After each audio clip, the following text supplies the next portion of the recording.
제가 투자하는 방식은 여러 가지가 있다고 했죠. 사람 성격만큼 다양하고 큰 줄기로도 여러 가지가 있다. 그래서 저 자신으로도 개별적인 사람으로서도 하나의 투자 방식을 추구하지는 않습니다. 저 같은 경우에도 얼마 전에 설명을 드렸는데 제 현대적 의미의 가치 투자 요거를 제일 먼저 추구했었고, 그 뒤에 꽁초를 공부를 하다가 지금은 역발상을 하고 있는데, 이거를 나는 역발상만 해야지 이런 식으로 하지 않습니다. 어떤 종목은 이렇게 접근할 때도 있고 어떤 종목은 꽁초인데, 꽁초는 주로 저는 역발상과 같이 얽히게 되는 것 같아요. 이것도 경험적인 부분입니다. 사실 예전에는 이거를 좋아하다가 알고 보니까 비즈니스 모델이 정말 탄탄해서 중단기가 아닌 정말로 장기, 버핏이 말하는 10년, 15년씩 가져갈 만한 회사가 생각처럼 많지는 않구나라는 걸 깨달으면서 포트폴리오를 이제 매니저로 살게 되면 몇 개만 종목을 가져갈 수 없기 때문에 이게 여러 가지 매매하기 위해서 어쩔 수 없이 꽁초라는 거를 다시 또 확장의 의미로 받아들이게 됐고, 꽁초 투자를 계속 할 때는 유효한 방식이라고 생각을 했는데 해보니까 그냥 싼 거는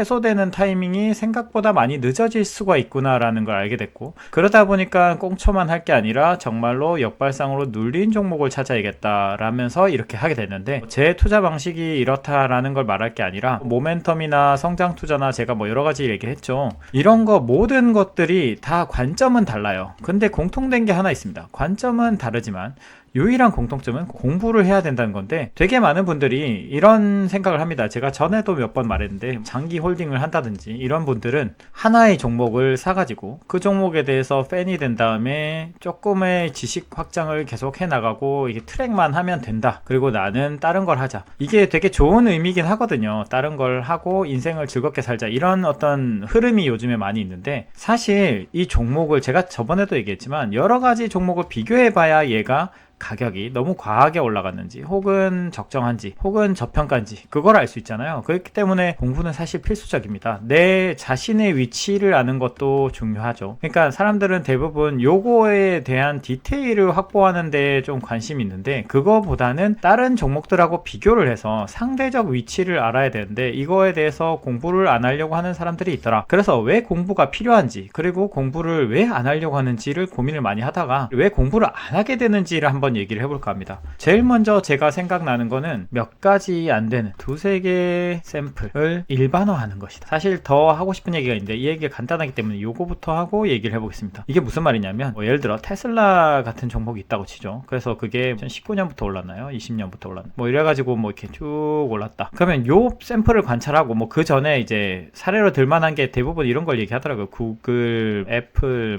등등 얘기하면서 그 전에 2010년대 이후 10년대 이후 15년부터인데 이런 때부터 2022년까지 계속 올라왔다. 그래서 이런 사례들을 보면 역시 정말 좋은 회사는 사가지고 무작정 홀딩하면 된다라는 일반화를 하는데, 문제는 결과적인 문제입니다. 결과적인 거. 지나고 보니까 그 종목들이 서바이버십 바이어스라고 하죠. 이런 얘기도 하던데, 그러니까 생존한 애들만 보다 보니까 이렇게 롱텀한 게 맞다라는 결론을 내린 건데, 지금 선택을 한다고 생각해 보십시오. 이거 말고도 정말 많은 종목들이 있었죠.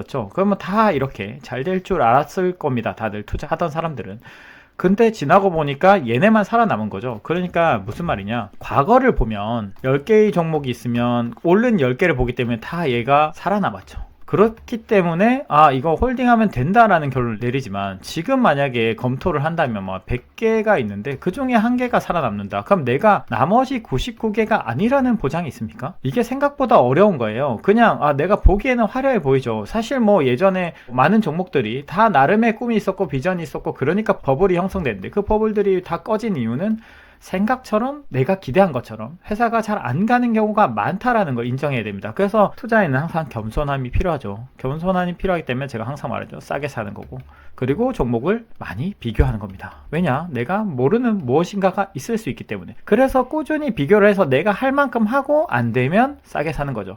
이거는 마지막 최후의 보루 같은 겁니다. 내가 열심히 했지만 내가 잘 모를 수도 있기 때문에 싸게 사는 건데, 이 두 가지를 다 안 하는 거예요. 사실은 비싸게 가지고 있으면서 비교도 안 한다. 이거 오만함의 극치라고 할 수 있습니다. 그래서 사실은 이렇게 결과론적인, 지나고 나서 살아남은 것들을 보면서 몇 개 안 되는 샘플을 보면서 앞으로도 이런 방식이 통할 거다 라고 얘기를 하고, 시점적으로도 그래요. 그게 지금 뭐 비단 종목의 문제가 아니라 버블이 강하게, 어떤 성장주가 강하게 가는 때가 있고 성장주가 잘 안 되는 시기가 있습니다. 그러면 시기적으로 봤을 때는 더 옛날하고를 비교를 많이 해야 돼요. 구간별로 성장주가 안 되던 시기가 어땠는지도 보고 성장주가 잘 되던 시기도 봐야 되는데, 예전에 코카콜라 사례도 드렸었죠. 그 한번 과거의 영상들을 보시면 아시겠지만 코카콜라가 정말로 스킴이 되게 좋지만 15년간 기던 때도 있었다. 그러면 여기에서 잡으면 15년간 홀딩을 그냥 해야 되는 겁니다. 이거를 견딜 수 있습니까? 근데 지금은 당연히 또 코카콜라가 올라가고 있기 때문에 요거를 잊어버리는데, 이런 시기가 있을 수 있다는 겁니다. 그러니까 시기적으로도 종목적으로도 굉장히 많은 검토가 이루어지지 않은 가설이다. 요거 말고 더 중요한 얘기는 사실은 이겁니다. 제가 항상 얘기하는 귀납적 사고가 문제예요. 이게 뭔 말이냐, 이걸 이제 아까 얘기했던 결과론적인 얘기도 될 수가 있는데, 우리가 사고할 때는 사실 롱텀으로 사고한다는 게 참 어렵습니다. 그렇기 때문에 당장의 결과를 봐요. 그러니까 내가 이거를 샀는데 올랐다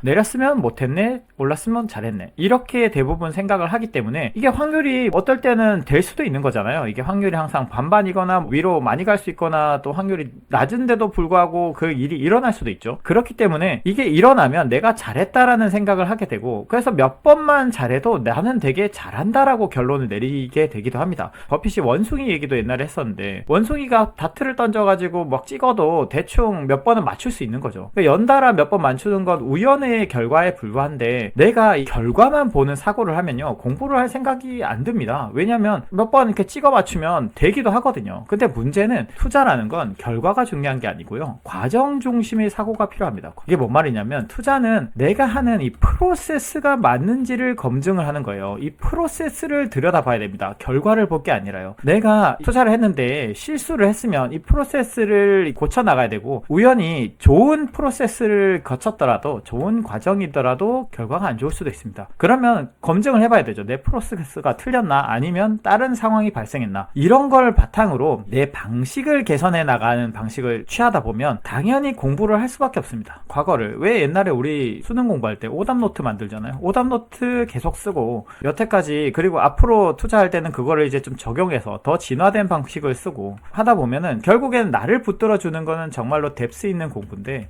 이 뎁스 없이 그냥 하다 보면 우연히 맞추고 우연히 털리고 하다 보면은 결국에는 그 프로세스가 개선될 가능성은 좀 낮아지는 거죠. 그래서 사실 프로세스를 개선해 나가야 되고, 그리고 요 얘기도 하고 싶었습니다. 최근에 몇몇 질문들 중에 이런 얘기가 있었어요. 이렇게 하는 방법론을 자세히 얘기해 달라. 이거 제시하는 거 사실 어려운 건 아니거든요. 근데 제가 항상 얘기하지만 노가다라고 표현해도 되나요?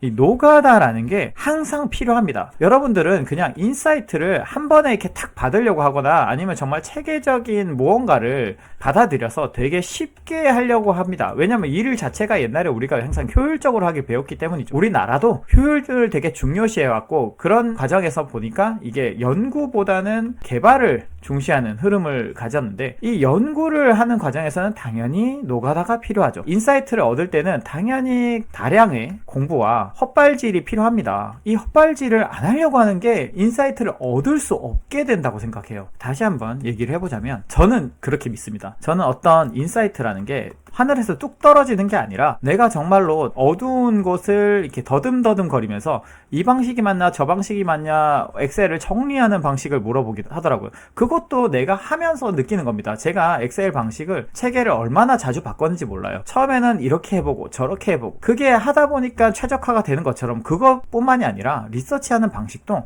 요렇게 하는, 여기까지 봐야 되나, 여기까지 봐야 되나, 혹은 여기까지 봐야 되나, 이 방식은 틀렸나, 그거를 누군가가 제시해 줄 수 있는 게 아니에요. 왜냐, 저번에도 말했죠. 투자 방식이 다 다르거든요. 관점이 다르기 때문에 공부하는 방식도 다르고, 나에게 몸에 맞는 방식을, 그리고 이 방식을 공부하면서 또 내 관점이 생기기도 합니다. 그러니까 그 관점을 생기는 문제도 그렇지만, 그 관점에 따라서 공부하는 방식도 다르기 때문에 결국에는 고생을 하고, 헛고생이라고 생각하는데 이 헛발질을 많이 하는 과정을 거쳐야 돼요. 그 과정을 거치면서 정말로 나에게 인사이트가 쌓이는 겁니다. 그래서 사실 주식에 한해서만큼은 저는 여러분들이 방향을 찾는 과정에서 고생하는 과정을 거쳐야 된다고 생각해요. 그래서 이거를 뭐 좀 효율적으로 하겠다, 효율적으로 해서 나는 정말 무슨 바이블이 있으면 좋겠고 텍스트북이 있었으면 좋겠고, 물론 그걸 이제 다른 투자자들이 많이 전개를 해주긴 하지만 결국에 어느 시점에 대해서는 이걸 해야 돼요. 그래서 사실은 여의도에서 있을 때도 모든 전 과정, 리서치하는 전 과정을 제가 다 하려고 했습니다. 부탁을 하면 되거든요. 어느 부분에 러데이터를 찾는 방식이라든지 모델링을 하는 방식에 대해서 부탁을 할 수 있어요. 애널리스트 분들께 할 수도 있고 거기 계신 RA 분들도 있고 부탁할 수 있는 부분이 있는데도 불구하고 저는 이 부분을 최대한 안 하려고 했어요. 왜냐? 내가 이거를 다 할 줄 알아야 정말 진정한 투자자가 된다고 생각했고, 쉽게 갈수록 나는 여기까지밖에 뎁스를 키우지 못할 거다 라고 생각을 했기 때문에, 그렇기 때문에 내가 좀 이거를 좀 쉽게 하겠다는 생각을 좀 버렸으면 하는 생각을 합니다. 이 투자에 있어서만큼은 정말로 더듬더듬 거리면서 이렇게 코끼리 다리가 어디 있는지 헤매는 그 과정이 필요하다 라고 생각합니다. 그래서 정리를 하자면, 투자에 있어서 다양한 투자를 사람들이 전개를 하지만 거기서 공통적인 부분은 공부를 해야 되는 거다. 어떤 방식으로 공부할지는 투자관에 따라 다르지만 공부를 해야 된다는 사실은 변함이 없다. 근데 이거를 왜 안 하냐? 첫 번째, 두 번째 있는데, 안 하는 이유는, 자, 첫 번째로는 하나의 케이스 혹은 몇 가지 케이스를 일반화하는 거, 이게 문제죠.